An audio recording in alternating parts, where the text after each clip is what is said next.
జిల్లా కలెక్టర్తో పాటు ఇప్పటికే పవన్ కళ్యాణ్ అదే సీఎం చంద్రబాబు కూడా ప్రత్యేకంగా జిల్లా కలెక్టర్తో సమీక్ష నిర్వహించారు.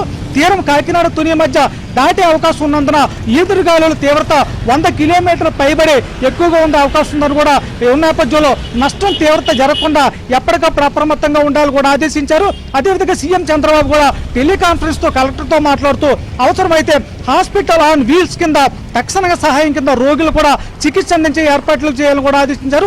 ఒక రకంగా చెప్పాలంటే విద్యుత్ శాఖ పరంగా గాలుల తీవ్రతకి విద్యుత్ సంబంధించి మరమ్మతులతో కావచ్చు అదేవిధంగా సరఫరా కూడా పోయే ప్రమాదం ఉన్నందున దాదాపు 500 స్తంభాల వరకు సిద్ధం చేశారు. 40 మంది గజయితగాళ్లు కూడా సిద్ధం చేశారు. ప్రధానంగా తుఫాన్ తీవ్రత కాకినాడ కోనసీమ జిల్లా తీర ప్రాంత మండలాల్లో ఎక్కువగా ఉండనందున తీర ప్రాంత గ్రామాలందరూ కూడా సురక్షిత స్థావరాలకు ఇప్పటికే తరలించారు. అదేవిధంగా కాకినాడ సముద్రం మధ్యలో ఉన్న హోప్ ఐలాండ్ లో 110 మంది మత్స్యకారులు నివసిస్తున్నారు.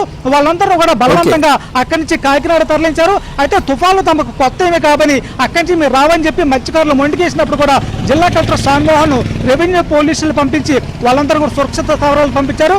అదేవిధంగా కాకినాడలో కోరంగి అభయారణ్యంతో పాటు ఇతరత్ర ప్రాంతాల పర్యాటక ప్రాంతాలను కూడా మూసివేశారు. అదేవిధంగా కాకినాడ పక్కన యానం పైన కూడా తుఫాను తీవ్రత అధికంగా ఉన్న నేపథ్యంలో ప్రస్తుతం అక్కడ భారీ వర్షం కురుస్తుంది.